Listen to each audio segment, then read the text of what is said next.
दोस्तों, स्वागत है आपका मूवी स्टॉक चैनल में। आज मैं आपके लिए जो मूवी लेकर आया हूँ वो बहुत ही कमाल की मूवी है और आपको बहुत ही पसंद आने वाली है। इस मूवी में जो अहम किरदार है वो अपनी बीती हुई जिंदगी का सब कुछ भूल जाता है। अब वो अपना सब कुछ याद रखने के लिए जगह जगह नोट्स बनाकर रखता है और इस बीमारी के चलते डॉक्टर्स उस पर एक ट्रायल भी करते हैं और स्ट्राइक के चलते उसे अपना माइंड भी एक्टिव रखना है। दोस्तों, ये बंदा पहले इंस्पेक्टर हुआ करता था, फिर वो अपने मन को एक्टिव रखने के लिए अपने एक बीते हुए केस की फिर से छानबीन करना शुरू करता है और ये छानबीन करते करते उसे अपनी लाइफ का सब कुछ याद आ जाता है। ये मूवी एक नए कॉन्सेप्ट पर है और डेफिनेटली आपको पसंद आने वाली है। तो बिना समय गवाए कहानी शुरू करते हैं।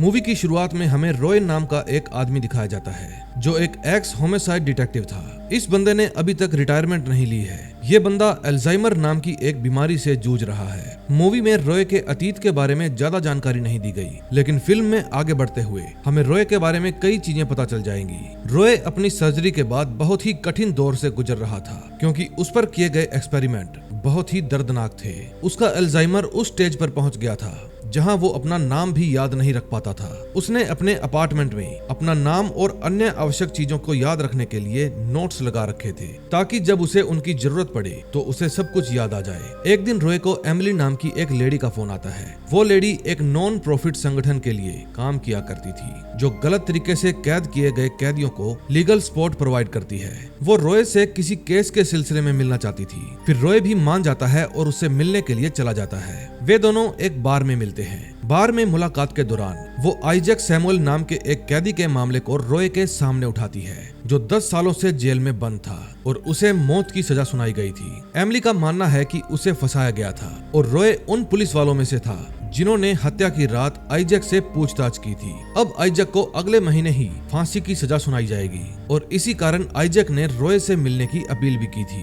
दरअसल 10 साल पहले आइजैक पर डॉक्टर जोसेफ वीडर, जो कि एक प्रसिद्ध मनोवैज्ञानिक थे, उनकी हत्या का आरोप लगाया गया था। हालांकि आइजैक ने अपराध स्वीकार कर लिया था, लेकिन अब वो दावा करता है कि उसने कोई जुर्म या मर्डर नहीं किया, बल्कि पूछताछ के दौरान उसे कुछ डिटेक्टिव्स द्वारा धमकी दिए जाने के कारण उसने उन आरोपों को स्वीकार कर लिया था क्योंकि जिस समय पूछताछ हो रही थी वो नशे में था। आइजैक का दावा है कि डॉक्टर वेडर ने उनके खिलाफ गवाही दी थी और जब उसे अपने बेटे के लिए कोई बेबी फॉर्मूला चोरी करते हुए पकड़ा गया था, फिर जिस रात वेडर की हत्या हुई वो वेडर से मिलने के लिए गया था ताकि वो उन्हें गवाही देने और बयान बदलने के लिए मना सके। लेकिन जब वो वहाँ पर पहुंचा तो उसने किसी और को डॉक्टर वेडर को एक बेसबॉल बैट से मारते हुए देखा। उसने उस हत्यारे का चेहरा नहीं देखा और जैसे ही उसे मौका मिला वो वहाँ से भाग गया क्योंकि वो बहुत ज्यादा डर गया था और जब वो घर आया तब वो नशे में था। लेकिन वेडर की मौत के बाद उसका नशा उतर चुका था। उसके बाद रॉय जेल में आइजैक से मिलने के लिए जाता है। आइजैक उसे सच्चाई का पता लगाने के लिए कहता है। तभी रॉय को आइजैक की रिक्वेस्ट काफी कन्विंसिंग लगती है और साथ ही वो सोचता है कि उसने अपनी यादें खोने से पहले क्या अपना काम ठीक ढंग से किया था या नहीं, और इसी कारण वो इस 10 साल पुरानी जांच को फिर से खोलने का फैसला करता है ताकि असली सच का पता लगा सके। रॉय के डॉक्टर्स ने उसे अपने दिमाग को उत्तेजित और दिमाग को जोर देने वाली एक्टिविटीज में लगाने के लिए कहा था, जिसके कारण वो इस री इन्वेस्टिगेशन को एक जरूरी और उपयोगी मौके के रूप में देखता है। जब वो फाइलों को देखता है तो अपने और अपने साथियों द्वारा पहले की जांच में लूप होल और खामियों को देखता है। फिर वो सोचता है कि उसने ऐसी गलतियां क्यों की होंगी। फिर वो अपने साथी जिमी रेमिस से मिलने जाता है। जिमी रॉय को देखकर बहुत खुश होता है, लेकिन जैसे ही वो वेडर की हत्या के बारे में उससे बात करता है उसकी मुस्कान फीकी पड़ जाती है। फिर जिमी उसके सामने दिखावा करने लगता है कि उसे इस केस के बारे में कुछ भी याद नहीं है। फिर रॉय बताता है कि फाइलों के अनुसार रिचर्ड किन के फिंगरप्रिंट्स घर में हर जगह पाए गए थे, लेकिन उन्होंने उसे पूछताछ के लिए कभी बुलाया ही नहीं था। फिर जिमी जवाब देता है कि उन्हें इसका पालन करने की जरूरत नहीं थी क्योंकि आइजैक ने पहले ही अपराध स्वीकार कर लिया था। फिर जिमी से कोई भी मदद न मिलने पर रॉय अपने घर जाता है। फिर वो अन्य सुरागों की तलाश करता है जहां उसे ये पता चलता है कि उस केस की क्लोजिंग फाइल में सिर्फ जिमी के ही साइन थे। हालांकि जिमी और रॉय दोनों ही उस केस को इन्वेस्टिगेट कर रहे थे। अब सोचने वाली बात ये थी कि उस फाइल पर जिमी अकेले के ही साइन क्यों थे। ये बात रॉय को बहुत ही अजीब लगती है, लेकिन तभी उसे जिमी का फोन आता है और वो रॉय को बताता है कि उसने रिचर्ड फिन को ढूंढ लिया है। वो फेंटेनाइल नाम के एक ड्रग की ओवरडोज से मर चुका है। उसके बाद रॉय मॉर्ग में जाता है जहां वो रिचर्ड की डेड बॉडी को देखता है। वहां वो देखता है कि उसके हाथ में सिर्फ एक ही सुई का निशान था। और उसको देखकर उसे लगता है कि इसकी हत्या हुई थी। लेकिन जिमी रॉय को बताता है कि फिन शायद नशेड़ी बन गया था और इसी कारण उसकी ड्रग ओवरडोज से मौत हो गई। फिर उसे पता चलता है कि रिचर्ड ने कुछ दिन पहले आइजैक से जेल में मुलाकात की थी और उसकी लाइफ पर एक किताब लिखने की बात की थी। अब ये बात जानकर वो रिचर्ड के बारे में और जानना चाहता था। फिर वो फिन के अंतिम संस्कार में जाता है जहाँ वो एडी से मिलता है जो कि फिन का भाई था। वो रॉय को रिचर्ड की किताब बुक ऑफ मिरर्स का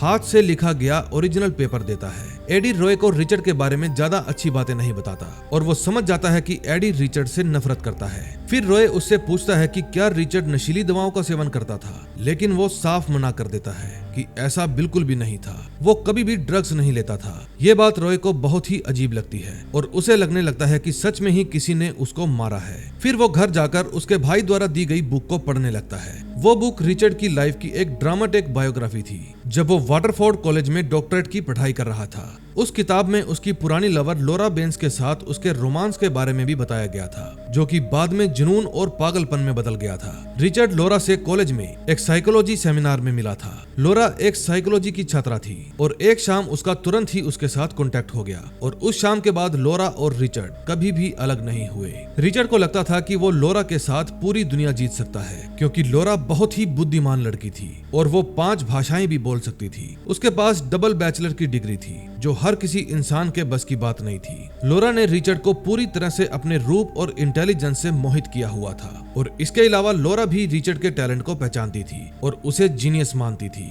लोरा ने रिचर्ड को बहुत ही इम्पोर्टेंट महसूस करवाया। उन दोनों का यह रिश्ता हालांकि कुछ ही महीने तक चल पाया। फिर उन दोनों की लाइफ में डॉक्टर वैडर आए और उनके आने के बाद चीजें बदलने लगी। डॉक्टर वैडर लोरा के रिसर्च फेलो थे। उस समय रिचर्ड की इकोनॉमिकल कंडीशन अच्छी नहीं थी, इसलिए लोरा ने उसे डॉक्टर वैडर के निजी लाइब्रेरी में काम दिला दिया था क्योंकि वैडर को भी उसकी लाइब्रेरी के लिए एक क्यूरेटर चाहिए था और रिचर्ड उस रोल के लिए बिल्कुल फिट था। फिर कुछ महीने बीतने के बाद लोरा रिचर्ड से दूरी बनाने लगती है और कुछ समय के बाद ही रिचर्ड को लगने लगता है कि लोरा उसके साथ धोखा कर रही है। फिर रिचर्ड लिखता है कि वो यकीन से कह सकता है कि लोरा और वैडर सिर्फ रिसर्च फेलो ही नहीं बल्कि इससे ज्यादा थे। फिर इसके अलावा वैडर की लाइब्रेरी में किताबें व्यवस्थित करते समय उसने एक रिसर्च पेपर का फॉर्मेट देखा जिसका नाम था द मिरर ऑफ इफेक्ट। उस पेपर में मौजूद वो काम और रिसर्च वैडर की थी, लेकिन वैडर के नाम के नीचे लोरा ने अपना नाम लिखा हुआ था, जो एक बहुत ही अजीब बात थी। ऐसा लग रहा था कि लोरा उस रिसर्च के पब्लिश होने के लिए बहुत ही उत्सुक थी।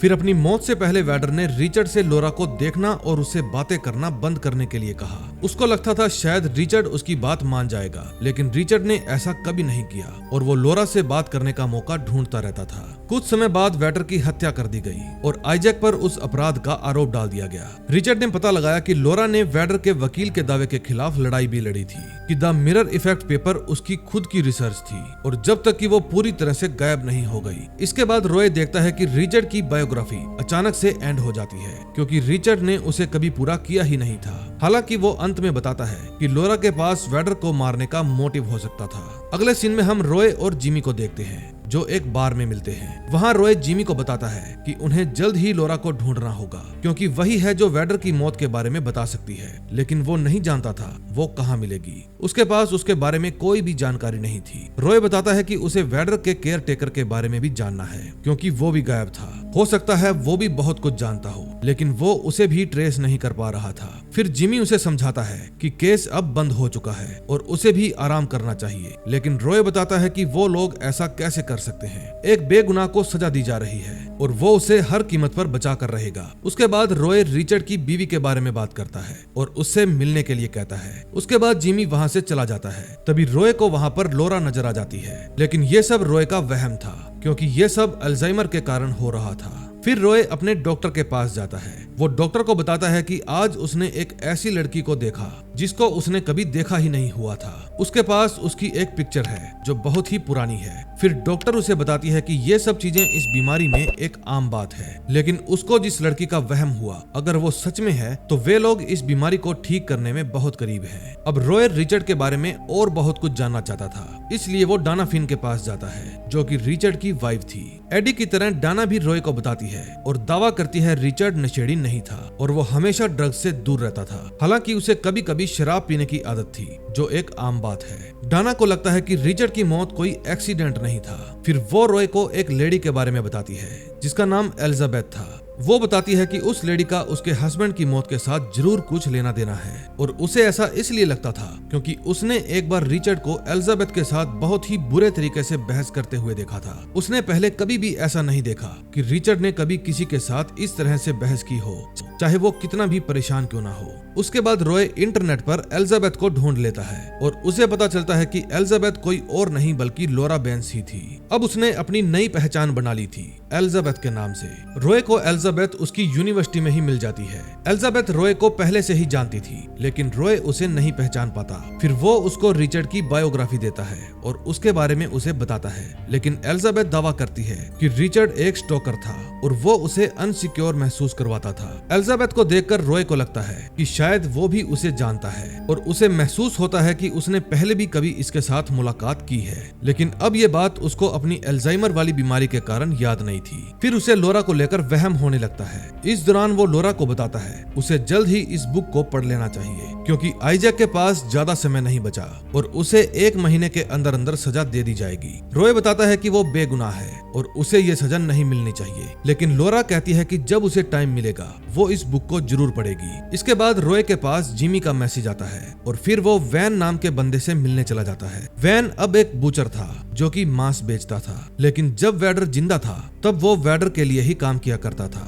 और उसके घर का रख रखाव किया करता था। फिर वैन ये भी बताता है कि वैडर से मिलने के लिए बहुत ही बड़े बड़े लोग आया करते थे क्योंकि वो एक फेमस रिसर्चर था और उसकी रिसर्च लोगों के काम आती थी। वैन बताता है कि वैडर ने इस दौरान एक नई दवा बनाई जिसका यूज PTNCD नाम की बीमारी के लिए किया जाता था। वो बताता है कि वैडर ने इस दवा के ट्रायल में वैन को ही वॉलंटियर बना दिया था। उसने ये दवा इसलिए बनाई क्योंकि वो एक फार्मर सोल्जर था जो इराक युद्ध में लड़ाई लड़ चुका था। वो खुद PTSD नामक बीमारी से पीड़ित था जो उस दवा के परीक्षण के लिए एक परफेक्ट कैंडिडेट था। फिर वैन तुरंत ही दवा आजमाने के लिए सहमत हो जाता है, लेकिन उस दवा के साइड इफेक्ट्स इतने गंभीर थे कि वो उस दवा को जारी नहीं रख सका। वैन का कहना है कि उसके पास वैडर के खिलाफ कोई ऐसी भावनाएं नहीं थी जो उसको उसका मर्डर करने के लिए मजबूर कर दे। अब रॉय किसी पर भी भरोसा नहीं कर सकता था। तभी वैन बताता है कि एक दिन उसने रिचर्ड, लॉरा और वैडर को एक दूसरे से लड़ते झगड़ते हुए देखा था। वैन ये भी मानता है कि वैडर औरतों का बहुत ही शौकीन था।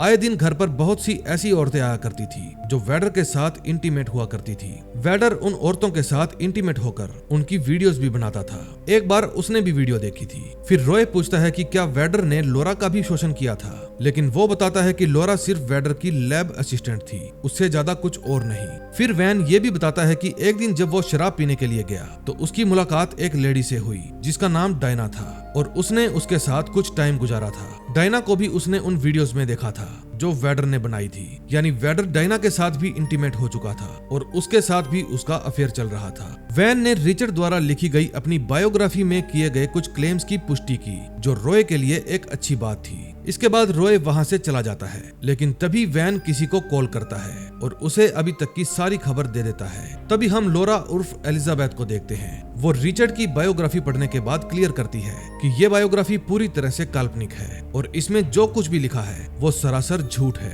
एलिजाबेथ दावा करती है कि रिचर्ड की बायोग्राफी या तो बहुत ही बनावटी थी या फिर उसने अपनी कहानी को फिक्शनल बना दिया। वो रॉय को बताती है कि इसी कारण उसके शब्दों पर भरोसा नहीं किया जा सकता और उसका वैडर के खून से कोई लेना देना नहीं है। इसी दौरान हम घर के बाहर जिमी को देखते हैं जो रॉय को स्टॉक कर रहा था। फिर जब रॉय मार्केट में जाता है तो वहाँ पर एक गाड़ी आती है जिसमें बैठा वैन रॉय को मारने की कोशिश करता है, लेकिन रॉय अपनी गन से उसे मार गिराता है। अब रॉय समझ जाता है कि वो सही ट्रैक पर है क्योंकि ये सब घटनाएं उसे इस केस से दूर करने की कोशिश कर रही थी और अब वो पूरी तरह से श्योर हो गया था कि आइजैक ने वैडर का कत्ल नहीं किया, वो बेगुनाह है और कोई तो है जो इस राज को दबाना चाहता है। उसे ऐसा लगता है कि इन सब चीजों के पीछे लॉरा का हाथ होगा जो लोगों को आसानी से मैनिपुलेट कर सकती है। फिर कहानी फ्लैशबैक में जाती है उस समय में जब रॉय और जिमी वैडर के कत्ल की इन्वेस्टिगेशन कर रहे थे। इस दौरान हम देखते हैं कि जिमी रॉय को बताता है कि उन्होंने वो केस सॉल्व कर लिया है और असली कातिल को पकड़ लिया है। ये बात सुनकर रॉय के चेहरे पर मुस्कान आ जाती है और फिर वो केस बंद कर दिया जाता है, लेकिन केस बंद होने के बाद भी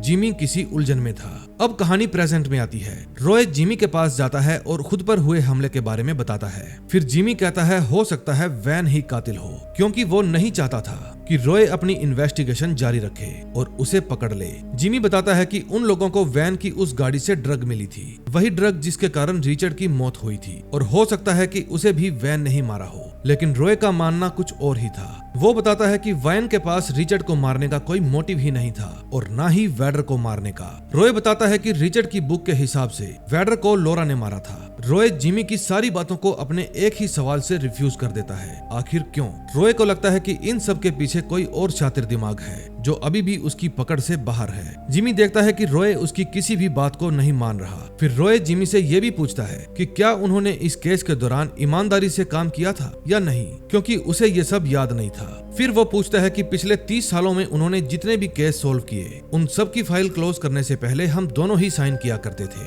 लेकिन वैडर केस फाइल में सिर्फ तुम्हारे ही साइन क्यों थे? ये बात सुनकर जिमी भड़क जाता है और उसे लगता है कि रॉय उस पर ही शक कर रहा है। फिर वो रॉय को भला बुरा कहने लग जाता है और वहाँ से चला जाता है। इसके बाद रॉय अकेले ही वहाँ पर शराब पीने लगता है और इस केस के बारे में सोचने लगता है कि आखिर कातिल है कौन। तभी रॉय को छोटे छोटे फ्लैशबैक आने लगते हैं, जहां वो एक बार में एक बारटेंडर से किसी लेडी के बारे में पूछताछ कर रहा था और ये फ्लैशबैक उसे लगातार आ रहे थे। फिर वो बहुत ज्यादा शराब पीने लगता है। अगले सीन में हम देखते हैं रॉय को सुसैन नाम की एक वकील का फोन आता है और वो उसे अपने पास आने को कहती है क्योंकि उसके पास कोई महत्वपूर्ण जानकारी थी। फिर जब रॉय सुसैन के पास जाता है तो उसे पता चलता है कि वैडर की मौत से पहले जो बुक वैडर ने लिखी थी उस पर लोरा ने अपना हक जताया था। ये बात सुनकर रॉय अब पूरी तरह से श्योर हो जाता है कि वैडर की मौत में लोरा का ही हाथ है, क्योंकि जैसे ही वैडर की मौत हुई लोरा ने उस बुक को दोबारा अपने हाथों से लिखकर अपने नाम पर पब्लिश कर दिया था और यहीं से रॉय का शक उसके ऊपर और भी गहरा हो जाता है। उसके बाद रॉय वैडर के घर पहुंच जाता है जहां पर उसका कत्ल हुआ था और ये घर वैडर की मौत के बाद से ही बंद पड़ा था।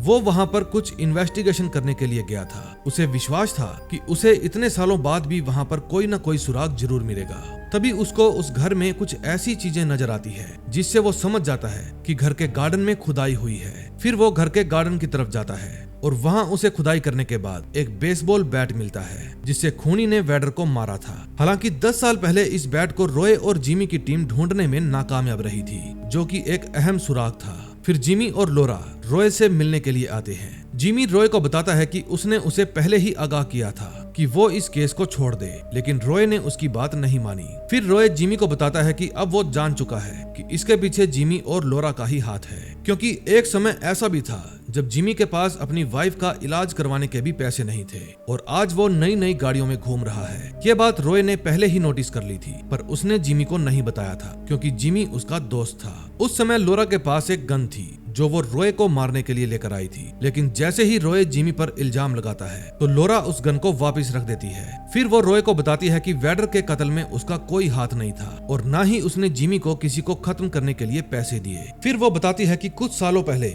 उसके पास रिचर्ड का फोन आया था और वो उसे ब्लैकमेल कर रहा था। उसने कहा कि उसने ही वैडर का कत्ल किया है ताकि वो उसकी बुक हासिल कर सके और इसी कारण लोरा ने जिमी को पैसे देकर रिचर्ड का कत्ल करवा दिया था। फिर जिमी रॉय को बताता है कि ये महिला बहुत ही ज्यादा शातिर है जो लोगों को आसानी से मैनिपुलेट कर लेती है और रॉय के ऊपर वैन के द्वारा हमला करने का प्लान भी लोरा का ही था। ये बात सुनने के बाद लोरा अपनी गन निकाल लेती है और जिमी को वहीं पर शूट कर देती है, लेकिन मरने से पहले जिमी भी लोरा को शूट कर देता है। जिमी अभी मरा नहीं था, वो घायल होकर वहीं पर पड़ा था। फिर वो अपने दोस्त रॉय को देखकर इमोशनल हो जाता है और बताता है कि ये सारी चीजें उसने सिर्फ और सिर्फ उसके लिए ही की थी और फिर वो मर जाता है। अब इस केस को रॉय ने अल्जाइमर होने के बाद भी सुलझा लिया था और आइजैक को भी रिहा करवा लिया था। अब इस केस में अपराधी के तौर पर लोरा को कन्विक्ट किया गया। अब रॉय इस केस को सॉल्व करने के बाद बहुत ही ज्यादा खुश था क्योंकि उसने एक इनोसेंट आदमी को सजा से बचा लिया था और उसकी ये जीत बहुत ही बड़ी थी। शायद अब रॉय धीरे धीरे ठीक हो रहा था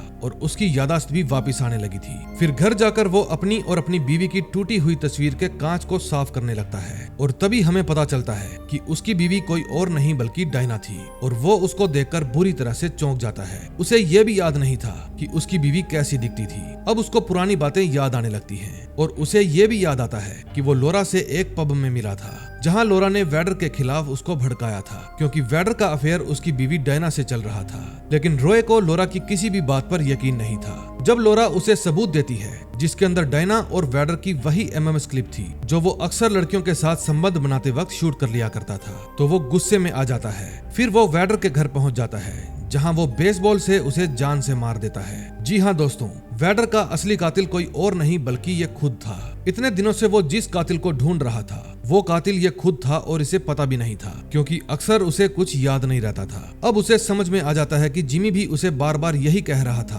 कि उसने जो भी किया सिर्फ तुम्हारी हेल्प करने के लिए किया। फिर रॉय ने ही उस बेसबॉल बैट को छुपा दिया था। जिमी ने ही रॉय को बचाने के लिए आइजैक को फंसा दिया था, लेकिन रॉय जो एक अल्जाइमर से पीड़ित था उसने आइजैक के लिए असली कातिल को ढूंढने के लिए दिन रात एक कर दिए और उसी की वजह से आइजैक अब आजाद था। सब कुछ जानने के बाद रॉय अपने आप से ही नफरत करने लगता है और उसे बहुत ही ज्यादा गिल्ट फील होता है। अब लास्ट सीन में हम देखते हैं रॉय अपनी गन ले लेता है और खुद को ही खत्म करने का मन बना लेता है और इसी के साथ इस मूवी का एंड हो जाता है। तो दोस्तों, अगर आपको ये मूवी अच्छी लगी हो तो प्लीज वीडियो को लाइक करके हमारे चैनल को सब्सक्राइब कर देना। हम मिलेंगे ऐसी ही बेहतरीन मूवीज के साथ। Till then, bye bye.